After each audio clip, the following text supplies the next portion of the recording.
بسم الله الرحمن الرحيم ياسين والقرآن الحكيم إنك لمن المرسلين على صراط مستقيم تنزيل العزيز الرحيم لتنذر قوما ما أنذر آباؤهم فهم غافلون لقد حق القول على أكثرهم فهم لا يؤمنون إنا جعلنا في أعناقهم أغلالا فهي إلى الأذقان فهم مقمحون وجعلنا من بين أيديهم سدا ومن خلفهم سدا فأغشيناهم فهم لا يبصرون وسواء عليهم أأنذرتهم أم لم تنذرهم لا يؤمنون إنما تنذر من اتبع الذكر وخشي الرحمن بالغيب فبشره بمغفرة وأجر كريم إنا نحن نحيي الموتى ونكتب ما قدموا وآثارهم وكل شيء أحصيناه في إمام مبين واضرب لهم مثلا أصحاب القرية إذ جاءها المرسلون إذ أرسلنا إليهم اثنين فكذبوهما فعززنا بثالث فقالوا إنا إليكم مرسلون قالوا ما أنتم إلا بشر مثلنا وما أنزل الرحمن من شيء إن أنتم إلا تكذبون قالوا ربنا يعلم إنا إليكم لمرسلون وما علينا إلا البلاغ المبين قالوا إنا تطيرنا بكم لئن لم تنتهوا لنرجمنكم وليمسنكم منا عذاب أليم قالوا طائركم معكم أئن ذكرتم بل أنتم قوم مسرفون وجاء من أقصى المدينة رجل يسعى قال يا قوم اتبعوا المرسلين اتبعوا من لا يسألكم أجرا وهم مهتدون وما لي لا أعبد الذي فطرني وإليه ترجعون أأتخذ من دونه آلهة إن يردني الرحمن بضر لا تغني عني شفاعتهم شيئا ولا ينقذون إني إذا لفي ضلال مبين إني آمنت بربكم فاسمعون قيل ادخل الجنة قال يا ليت قومي يعلمون بما بما غفر لي ربي وجعلني من المكرمين وما أنزلنا على قومه من بعده من جند من السماء وما كنا منزلين إن كانت إلا صيحة واحدة فإذا هم خامدون يا حسرة على العباد ما يأتيهم من رسول إلا كانوا به يستهزئون ألم يروا كم أهلكنا قبلهم من القرون أنهم إليهم لا يرجعون وإن كل لما جميع لدينا محضرون وآية لهم الأرض الميتة أحييناها وأخرجنا منها حبا فمنه يأكلون وجعلنا فيها جنات من نخيل وأعناب وفجرنا فيها من العيون ليأكلوا من ثمره وما عملته أيديهم أفلا يشكرون سبحان الذي خلق الأزواج كلها مما تنبت الأرض ومن أنفسهم ومما لا يعلمون وآية لهم الليل نسلخ منه النهار فإذا هم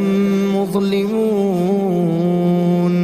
والشمس تجري لمستقر لها ذلك تقدير العزيز العليم والقمر قدرناه منازل حتى عاد كالعرجون القديم لا الشمس ينبغي لها أن تدرك القمر ولا الليل سابق النهار وكل في فلك يسبحون وآية لهم أنا حملنا ذريتهم في الفلك المشحون وخلقنا لهم من مثله ما يركبون وإن نشأ نغرقهم فلا صريخ لهم ولا هم ينقذون إلا رحمة منا ومتاعا إلى حين وإذا قيل لهم اتقوا ما بين أيديكم وما خلفكم لعلكم ترحمون وما تأتيهم من آية من آيات ربهم إلا كانوا عنها معرضين وإذا قيل لهم أنفقوا مما رزقكم الله قال الذين كفروا للذين آمنوا أنطعم من لو يشاء الله أطعمه إن أنتم إلا في ضلال مبين ويقولون متى هذا الوعد إن كنتم صادقين ما ينظرون إلا صيحة واحدة تأخذهم وهم يخصمون فلا يستطيعون توصية ولا إلى أهلهم يرجعون ونفخ في الصور فإذا هم من الأجداث الأجداث إلى ربهم ينسلون قالوا يا ويلنا من بعثنا من مرقدنا هذا ما وعد الرحمن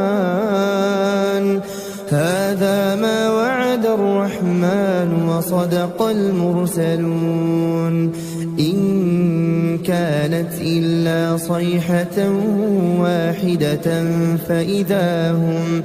فإذا هم جميع لدينا محضرون فاليوم لا تظلم نفس شيئا ولا تجزون إلا ما كنتم تعملون إن أصحاب الجنة اليوم في شغل فاكهون هم وأزواجهم في ظلال على الأرائك متكئون لهم فيها فاكهة ولهم ما يدعون سلام قولا من رب رحيم وامتازوا اليوم أيها المجرمون ألم أعهد إليكم يا بني آدم ألا تعبدوا الشيطان إنه لكم عدو مبين وأن اعبدوني هذا صراط مستقيم ولقد أضل منكم جبلا كثيرا أفلم تكونوا تعقلون هذه جهنم التي كنتم توعدون اصلوها اليوم بما كنتم تكفرون اليوم نختم على أفواههم وتكلمنا أيديهم وتشهد أرجلهم بما كانوا يكسبون ولو نشاء لطمسنا على أعينهم فاستبقوا الصراط فأنى يبصرون ولو نشاء لمسخناهم على مكانتهم فما استطاعوا مضيا ولا يرجعون ومن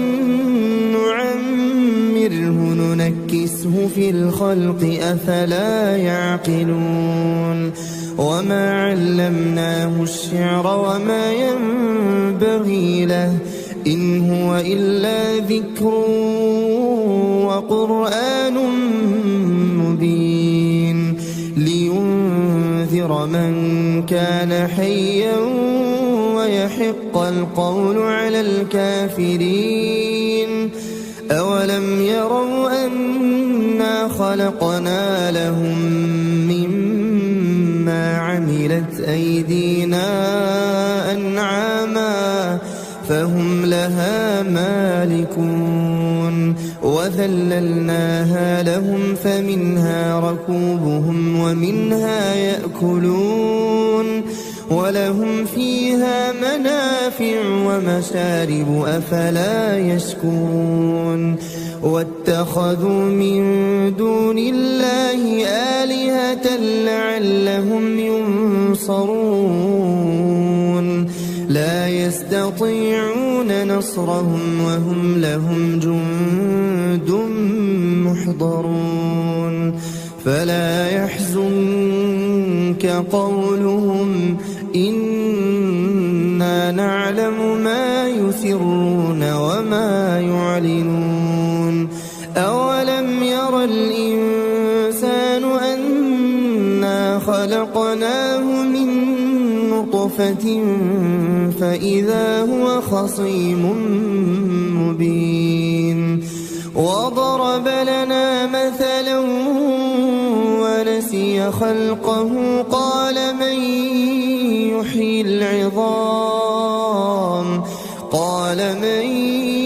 يحيي العظام وهي رميم قل يحييها الذي أنشأها أول مرة وهو بكل خلق عليم الذي جعل لكم من الشجر الأخضر نارا فإذا أنتم منه توقدون أوليس الذي خلق السماوات والأرض بقادر على أن يخلق مثلهم بلى وهو الخلاق العليم إنما أمره إذا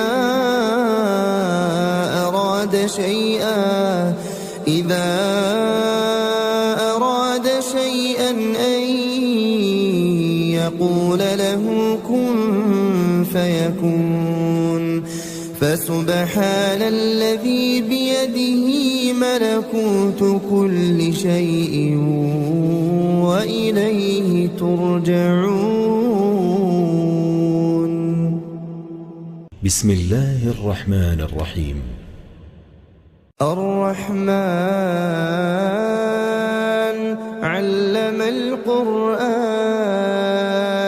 خلق الإنسان علمه البيان الشمس والقمر بحسبان والنجم والشجر يسجدان والسماء رفعها ووضع الميزان ألا تطغوا في الميزان وأقيموا الوزن بالقسط ولا تخسروا الميزان والأرض وضعها للأنام فيها فاكهة والنخل ذات الأكمام والحب ذو العصف والريحان فبأي آلاء ربكما تكذبان خلق الإنسان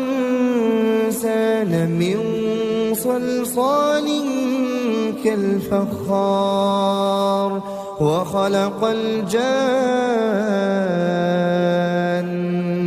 من مارج من نار فبأي آلاء ربكما تكذبان رب المشرقين ورب المغربين فبأي آلاء ربكما تكذبان مرج البحرين يلتقيان بينهما برزخ لا يبغيان فبأي آلاء ربكما تكذبان يخرج منهما اللؤلؤ والمرجان فبأي آلاء ربكما تكذبان وله الجوار المنشآت في البحر كالأعلام فبأي آلاء ربكما تكذبان كل من عليها فان ويبقى وجه ربك ذو الجلال والإكرام فبأي آلاء ربكما تكذبان يسأله من في السماوات والأرض كل يوم هو في شأن فبأي آلاء ربكما تكذبان سنفرغ لكم أيها الثقلان فبأي آلاء ربكما تكذبان يا معشر الجن والإنس إن استطعتم أن تنفذوا من أقطار السماوات والأرض فانفذوا لا تنفذون إلا بسلطان فبأي آلاء ربكما تكذبان يرسل عليكما شواظ من نار ونحاس فلا تنتصران فبأي آلاء ربكما تكذبان فإذا انشقت السماء فكانت وردة كالدهان فبأي آلاء ربكما تكذبان فيومئذ لا يسأل عن ذنبه إنس ولا جان فبأي آلاء ربكما تكذبان يعرف المجرمون بسيماهم فيؤخذ بالنواصي والأقدام فبأي آلاء ربكما تكذبان هذه جهنم التي يكذب بها المجرمون يطوفون بينها وبين حميم آن فبأي آلاء ربكما تكذبان ولمن خاف مقام ربه جنتان فبأي آلاء ربكما تكذبان ذواتا أفنان فبأي آلاء ربكما تكذبان فيهما عينان تجريان فبأي آلاء ربكما تكذبان فيهما من كل فاكهة زوجان فبأي آلاء ربكما تكذبان متكئين على فرش بطائنها من استبرق وجنى الجنتين دان فبأي آلاء ربكما تكذبان فيهن قاصرات الطرف لم يطمثهن إنس قبلهم ولا جان فبأي آلاء ربكما تكذبان كأنهن الياقوت والمرجان فبأي آلاء ربكما تكذبان هل جزاء الإحسان إلا الإحسان فبأي آلاء ربكما تكذبان ومن دونهما جنتان فبأي آلاء ربكما تكذبان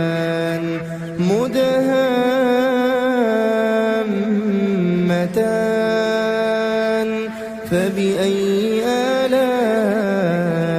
ربكما تكذبان فيهما عينان نضاختان فبأي آلاء ربكما تكذبان فيهما فاكهة ونخل ورمان فبأي آلاء ربكما تكذبان فيهن خيرات حسان فبأي آلاء ربكما تكذبان حور مقصورات في الخيام فبأي آلاء ربكما تكذبان لم يطمثهن إنس قبلهم ولا جان فبأي آلاء ربكما تكذبان متكئين على رفرف خضر وعبقري حسان فبأي آلاء ربكما تكذبان